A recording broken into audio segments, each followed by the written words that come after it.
Selamat kembali murid-murid. Jadi untuk hari ini, cikgu harap murid-murid telah bersedia untuk PDPR Bahasa Melayu kita pada hari ini. Okey, untuk tajuk pembelajaran kita seperti yang cikgu paparkan ini, tajuk kita adalah mesin lipat pakaian. Sebelum kita masuk dengan lebih lanjut, mari kita lihat fokus utama kita pada hari ini. Fokus utama, kita lihat dulu standard kandungan. 2.3 iaitu membaca dan mengapresiasi karya sastra dan bukan sastra. Dan bagi standard pembelajaran pula, 2.3.2 iaitu membaca karya bukan sastra dengan gaya penyampaian yang sesuai. Kemudian kita lihat pula objektif pembelajaran kita pada hari ini. Terdapat 2 objektif yang perlu kita capai, iaitu yang pertama, murid dapat membaca teks berita yang bertajuk mesin lipat pakaian dengan sebutan dan intonasi yang betul dengan gaya penyampaian yang sesuai. Dan yang kedua, murid dapat membaca teks berita mesin lipat pakaian untuk menjawab sekurang-kurangnya 3 soalan pemahaman dengan betul. Murid telah bersedia?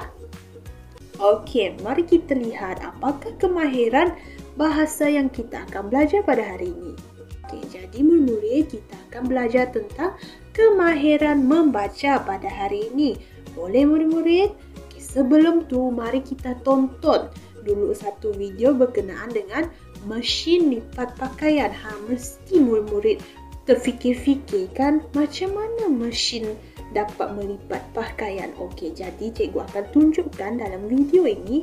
Cikgu harap kamu dapat idea macam mana, betapa hebatnya mesin dapat melipat baju kita.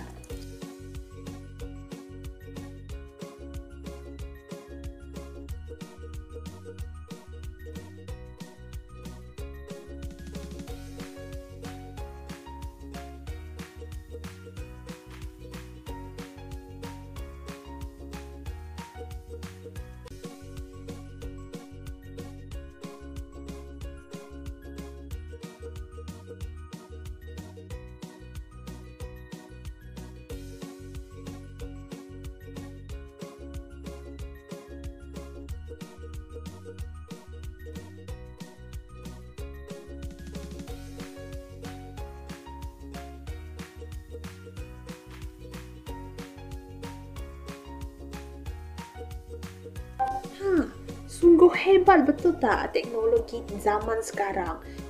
Sampaikan kita tak perlu buat apa-apa lagi. Cuma kita letakkan pakaian kita dalam mesin tersebut dan mesin tersebut akan tolong kita untuk melipat baju kita sambil menggosok, kan? Dan pada masa yang sama juga dia dapat menjamin kebersihan pakaian kita kerana ada mensanitasikan baju kita. Jadi jom kita masuk aktiviti yang pertama. Untuk aktiviti yang pertama, kita akan membaca teks berita dengan sebutan dan intonasi yang betul. Teks berita apa yang kamu akan baca? Nanti pada akhir aktiviti 1 ini, cikgu akan paparkan teks berita yang akan kamu baca dan rakam kepada cikgu. Sebelum tu, cikgu nak terangkan dulu cara membaca berita dengan baik. Murid-murid? Jadi cikgu nak kamu fokus. Yang pertama, dari segi intonasi. Kita kena tahu cara untuk mengawal intonasi kita dari segi penekanan, keras, lembut dan lemah, dan juga ketinggian suara kita semasa membaca teks berita. Dan yang kedua, kita juga perlu menitik beratkan aspek tempo suara kita. Contohnya irama turun, irama naik, irama datar dan jeda kita. Dan yang ketiga, kita perlu juga menekankan aspek ketinggian suara kita, iaitu kekuatan dan juga kenyaringan suara kita semasa membaca teks berita. Dan yang terakhir, kita perlu juga tekankan artikulasi kita, iaitu proses pembentukan bunyi yang betul. Okay, supaya kita dapat membaca dengan sebutan yang betul. Okay, untuk setiap perkataan. Okey, murid-murid, jadi sekarang ni mungkin kamu masih tak jelas macam mana nak membaca berita dengan baik. Jadi cikgu ada sediakan satu video pemberita ini membaca berita. Okey, jadi jom kita tonton sama-sama dan tengok macam mana caranya dan nanti kamu akan merakam. Boleh? Setelah sekian lama sepi tanpa kehadiran pelancong, Malaysia Airlines dan AirAsia sedia kembali terbang selaras pembukaan beberapa destinasi bermula Langkawi 16 September ini. Jaminan diberi, operasi hanya dikendali kaki tangan hadapan yang divaksin penuh serta langkah keselamatan tanpa sentuhan dan kebersihan tahap tertinggi. Semua lapangan terbang kendalian Malaysia Airports turut sedia menerima kehadiran pelancong. Murid-murid pun dah tengok kan macam mana dia mengawal intonasinya, sebutannya yang betul-betul tak? Okey, jadi di sini dapat lihat ni. Okey, di sini cikgu nak kamu pula yang membaca berita. Okey, cikgu dah sediakan teks berita di sini dan kamu akan membaca teks berita dengan sebutan dan intonasi yang betul. Okey, rakam audio dan kemudian hantar kepada cikgu. Boleh? Okey, kita masuk pula ke aktiviti yang kedua. Untuk aktiviti yang kedua, kita akan menjawab soalan pemahaman mesin lipat pakaian. Okey, kita lihat satu persatu terlebih dahulu. Okey, tadi kamu sudah baca kan teks berita tersebut. Okey, jadi sekarang ni kamu cuma perlu baca balik dan cari jawapan untuk soalan pemahaman ini. Jadi kita lihat soalan yang pertama. Okay, di manakah mesin lipat pakaian ini dipamerkan? Macam mana nak jawab soalan pemahaman ni supaya ayat kamu lengkap untuk jawapan? Okay, terlebih dahulu cikgu nak kita gariskan frasa supaya kita dapat jadikan sebagai ayat dalam jawapan kita. Boleh?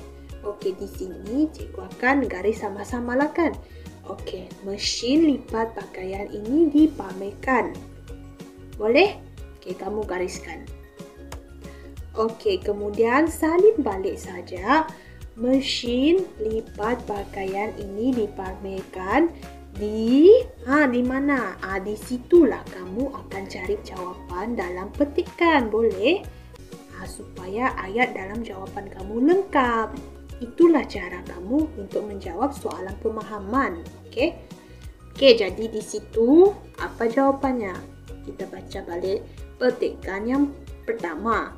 Okey, sebuah mesin lipat pakaian menjadi tumpuan orang ramai. Mesin tersebut telah dipamerkan di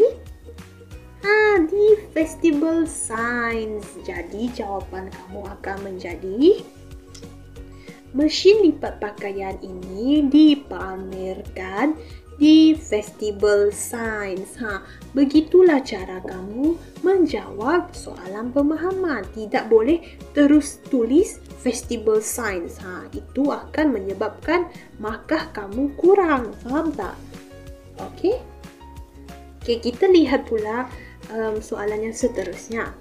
Untuk soalan kedua, mengapakah mesin lipat pakaian dikatakan sebagai mesin tercanggih? Rasa-rasanya kenapa? Okey, jadi sebelum tu kita gariskan dulu jawapan dalam ayat. Okey, jom. Okey, kita jangan ambil kata tanya. Okey, kita ambil yang belakang sahaja. Boleh? Jadi, kita hanya perlu gariskan mesin lipat pakaian dikatakan sebagai mesin tercanggih kerana kita nak, sebab mengapakah tu tanya kita kenapa kan? Okey, jadi kita akan guna perkataan kerana. Boleh? Okey, jadi ayat kamu akan menjadi mesin lipat pakaian dikatakan sebagai mesin tercanggih kerana kita akan cari jawapan kita dalam petikan 1 juga. Okey? Okey, kerana menggunakan teknologi robotik. Boleh? Okey, jadi jawapan yang lengkap adalah mesin lipat pakaian dikatakan sebagai mesin tercanggih kerana menggunakan teknologi robotik. Boleh? Itulah jawapan yang paling tepat dan paling lengkap. Okey? Janganlah kamu tulis kerana menggunakan teknologi robotik. Tak salah, tapi cuma akan ada pemotongan markah. Faham tak? Okay, jadi cikgu nak pastikan kamu semua dapat menjawab soalan pemahaman dengan lengkap. Boleh? Okay, kita lihat pula soalan yang ketiga. Untuk soalan yang ketiga, soalan yang berbunyi, apakah fungsi mesin ini selain daripada melipat pakaian? Jadi, sebelum kita cari jawapan, kita gariskan dulu frasa dalam ayat tanya supaya untuk melengkapkan jawapan kita, macam tadi kan. Jadi kita gariskan semua kecuali kata tanya. Kata tanya di situ apakah? Yang tu tak perlu digariskan. Kita cuma gariskan fungsi mesin ini selain daripada melipat pakaian. Jadi kamu akan salin balik. Jadi di sini ada lain sikitlah. Supaya ayat kamu lebih gramatis, jadi cikgu letak selain daripada melipat pakaian, mesin ini berfungsi cuma tukarkan posisi sahajalah kan. Kita susun balik ayat kita supaya ayat kita lebih cantik dan lebih gramatis apabila dibaca. Okey. Jadi kita cari pula jawapannya dalam petikan. Jadi untuk yang ni, cikgu dah gariskan jawapannya iaitu sebagai seterika wap. Jadi untuk lengkapkan jawapan kamu, macam mana tu? Sambung sajalah kan. Jadi jawapan kamu akan menjadi selain daripada melipat pakaian, mesin ini berfungsi sebagai seterika wap. Boleh murid-murid setakat ini masih boleh tangkap kan? Untuk soalan yang terakhir iaitu yang mengambil masa berapa lama untuk digosok dan dilipat bagi setiap pakaian? Rasanya berapa lama tu? Jadi sebelum kita cari jawapan lagi, kita tengok dulu frasa yang perlu kita cari dalam ayat tanya tersebut supaya dapat dijadikan sebagai jawapan kita. Kita gariskan yang mengambil masa dan juga untuk digosok dan dilipat bagi setiap pakaian. Boleh? Sebab berapa tu kata tanya kan? Jadi kita tak ambil yang tu. Kita ambil yang bukan kata tanya. Jadi jawapan kita akan menjadi ni pun cikgu susun balik lagi frasa supaya lebih gramatis. Jadi ayatnya akan menjadi setiap pakaian mengambil masa jawapan kamu untuk digosok dan dilipat. Jadi untuk yang ni jawapannya ada dalam petikan yang keempat. Cikgu dah gariskan jawapannya juga iaitu kita dah gunakan frasa dalam ayat tanya kan. Sekarang ni kita kena gabungkan jawapan dengan frasa tersebut. Jadi ayat kamu akan berbunyi macam ni. Setiap pakaian mengambil masa selama 10 saat untuk digosok dan dilipat. Gramatiskan ayat tu masa kita baca. Begitulah kamu jawab soalan pemahaman dengan lengkap dan tepat. Boleh murid-murid? Untuk rumusan kita terdapat 3 perkara yang telah kita pelajari sepanjang video ini kan. Apa yang telah kamu belajar? Yang pertama tentang mesin lipat pakaian, betul tak? Kamu telah lihat macam mana caranya mesin tersebut berfungsi, betul tak? Okey. Mesin tu dapat membersihkan baju, melipat baju, banyak yang telah meringankan kerja kita. Okey. Dan yang kedua, kamu juga telah belajar tentang cara membaca teks berita. Cikgu telah bagi kamu contoh video kan macam mana pemberita itu membaca teks berita. Okey. Jadi di situ kamu telah belajar tentang cara membaca teks berita. Dan yang terakhir, kamu juga telah belajar tentang cara menjawab soalan pemahaman berdasarkan teks berita yang telah dibaca. Okey murid-murid, cikgu harap kamu akan ikut langkah ini. Cari dulu frasa yang dapat dijadikan sebagai pelengkap kepada jawapan kamu. Okey, dan barulah kamu pergi cari jawapan dalam petikan. Boleh murid-murid? Okey. Jadi rasanya itu sahaja untuk video pelajaran kita pada hari ini. Cikgu harap kamu boleh tonton video ini sampai habis supaya kamu lebih jelas macam mana cara membaca teks berita dengan baik dan macam mana kita nak jawab soalan pemahaman dengan lengkap. Okey, dan jangan lupa hantar tugasan kamu kepada cikgu seperti biasa, iaitu menghantar rakaman membaca teks berita dan satu lagi menghantar lembaran kerja berkenaan dengan soalan pemahaman yang telah disediakan oleh cikgu. Okey murid-murid? Okey murid-murid, jadi kita akan jumpa lagi pada sesi yang seterusnya. Bye!